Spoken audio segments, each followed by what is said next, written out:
Hi friends, welcome back to my channel. അപ്പോൾ ഞാൻ ഇന്ന് വന്നിട്ടുള്ളത് ഒരു അടിപൊളി സ്നാക്സിൻ്റെ റെസിപ്പി ആയിട്ടാണ്. ഒരു 5-10 മിനിറ്റ് കൊണ്ടൊക്കെ വളരെ എളുപ്പത്തിൽ ഉണ്ടാക്കിയെടുക്കാൻ പറ്റുന്ന സ്നാക്സിൻ്റെ റെസിപ്പി ആയിട്ടാണ് കേട്ടോ ഞാൻ ഇന്ന് വന്നിട്ടുള്ളത്. അപ്പോൾ എൻ്റെ ചാനൽ ആദ്യമായിട്ട് കാണുന്ന ഏതെങ്കിലും കൂട്ടുകാരുണ്ടെങ്കിൽ ഒന്ന് സബ്സ്ക്രൈബ് ചെയ്യാൻ മറക്കരുത്. അതിൻ്റെ തൊട്ടടുത്തുള്ള ബെല്ലൈക്കണും കൂടി അമർത്തിയാൽ ഞാൻ ഇടുന്ന എല്ലാ വീഡിയോസും നോട്ടിഫിക്കേഷനായി ലഭിക്കുന്നതാണ്. അപ്പോൾ ഇതുണ്ടാക്കാൻ വേണ്ടിയിട്ട് ഇതുപോലെ നന്നായി പഴുത്ത 2 നേന്ത്രപ്പഴം എടുത്തിട്ടുണ്ട് കേട്ടോ. ഇനി ഇത് ഒരു മിക്സിയുടെ ജാറിലേക്ക് ചെറുതാക്കിയിട്ടൊന്ന് അരിഞ്ഞിട്ട് കൊടുക്കുന്നുണ്ട് കേട്ടോ. അതുപോലെ വട്ടത്തിൽ ഇങ്ങനെ ചെറുതായിട്ടൊന്ന് അരിഞ്ഞിട്ട് കൊടുക്കും കേട്ടോ. വട്ടത്തിൽ എങ്ങനെ വേണമെങ്കിലും നിങ്ങളുടെ ഇഷ്ടത്തിനനുസരിച്ച് അരിഞ്ഞിട്ട് കൊടുക്കുക. അതുപോലെ ചെറുതാക്കിയിട്ട് കേട്ടോ. ഞാനിവിടെ 2 പഴം ഇതുപോലെ ചെറുതായിട്ട് അരിഞ്ഞിട്ട് കൊടുത്തിട്ടുണ്ട് കേട്ടോ.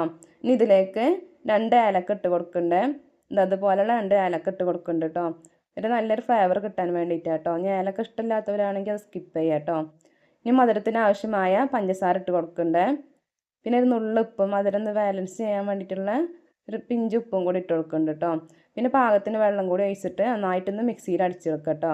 അതുപോലെ നന്നായിട്ടൊന്ന് അടിച്ചെടുക്കുക. ഇനി ഇതൊരു ബൗളിലേക്കൊന്ന് ഒഴിച്ച് കൊടുക്കുന്നുണ്ട്. ഞാനിത് മുഴുവനായിട്ടും ബൗളിലേക്ക് ഒഴിച്ച് കൊടുത്തിട്ടുണ്ട്.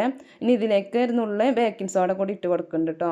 ഇനി ഇതുപോലെ കുറച്ച് മൈദപ്പൊടി എടുത്തിട്ടുണ്ട്. ഇത് കുറേശ്ശായിട്ട് ഇതിലേക്ക് ഇട്ട് കൊടുത്തിട്ട് നന്നായിട്ടൊന്ന് മിക്സ് ചെയ്തെടുക്കുക കേട്ടോ. അതുപോലെ ഈ മൈദപ്പൊടിക്ക് പകരം ഞങ്ങൾക്ക് ഗോതമ്പ് പൊടി വേണമെങ്കിൽ അത് ഉപയോഗിച്ചിട്ട് ഉണ്ടാക്കാം കേട്ടോ.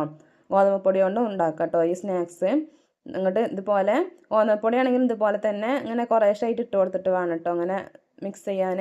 അല്ലെങ്കിൽ പൊടി കട്ട കേട്ടോ. അതുകൊണ്ടാട്ടോ ഇങ്ങനെ കുറേശ്ശെ ഇട്ട് കൊടുത്തിട്ട് മിക്സ് ചെയ്യണത്. ഞാനിതിവിടെ നന്നായിട്ടൊന്ന് മിക്സ് ചെയ്തെടുത്തിട്ടുണ്ട്. അതുപോലെ നന്നായിട്ടൊന്ന് മിക്സ് ചെയ്തെടുത്തിട്ടുണ്ട്. അപ്പോൾ നമ്മൾ മാവിൻ്റെ പരുവെന്ന് പറയുന്നത് ഇങ്ങനെയാണ്. അതുപോലെ നല്ല ടൈറ്റും ആവണ്ട, നല്ല ലൂസാവും വേണ്ട.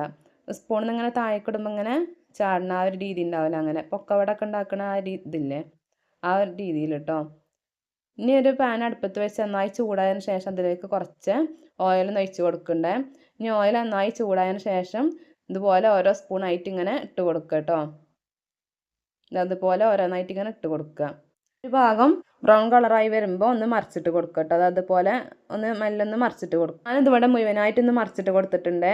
ഇനി ഈ ഭാഗം ഇതുപോലെ നന്നായിട്ട് ബ്രൗൺ കളറാണ് വരെ ഒന്ന് നന്നായിട്ടൊന്ന് ഫ്രൈ ചെയ്തെടുക്കുക. അപ്പോൾ ഇതാ 2 ഭാഗവും നന്നായിട്ടും ബ്രൗൺ കളറായി വന്നിട്ടുണ്ട്. ഇനി ഇത് എണ്ണയിൽ നിന്നൊന്ന് കോരി മാറ്റുക. ബാക്കിയുള്ളതും കൂടി ഇതുപോലെ ഒന്ന് ഫ്രൈ ചെയ്തെടുക്കണ്ടേ.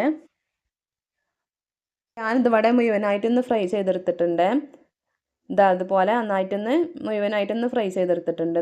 നന്നായിട്ട് നല്ല സോഫ്റ്റ് ആയിട്ടൊക്കെ വന്നിട്ടുണ്ട്. പിന്നെ ആ 2 പഴം വെച്ചിട്ട് ഇത്രയും സ്നാക്സ് ഉണ്ടാക്കിയിട്ടുണ്ട് കേട്ടോ. ഇനി ഇതുപോലെ നന്നായിട്ട് പഴുത്ത പഴം ഉണ്ടെങ്കിൽ ഞാൻ ആരും കളയേണ്ട. ഇതുപോലെ ഒന്ന് ഉണ്ടാക്കി നോക്കുക. എന്നിട്ട് നിങ്ങളെ കമൻറ്റുകളൊക്കെ ഒന്ന് അറിയിക്കുക കേട്ടോ. നമ്മളെ മക്കൾ സ്കൂളിട്ട് വരുന്ന സമയത്തൊക്കെ വളരെ എളുപ്പത്തിൽ ഉണ്ടാക്കി വെക്കാൻ പറ്റുന്നൊരു സ്നാക്സാണ് കേട്ടോ. വളരെ അടിപൊളി സ്നാക്സാണ്. അപ്പോൾ എല്ലാവരും ഉണ്ടാക്കി നോക്കിയിട്ട് നിങ്ങളെ കമൻറ്റുകളൊക്കെ ഒന്ന് അറിയിക്കുക. പിന്നെ വീഡിയോ ഇഷ്ടമായാൽ ലൈക്ക് ചെയ്യുക, ഷെയർ ചെയ്യുക.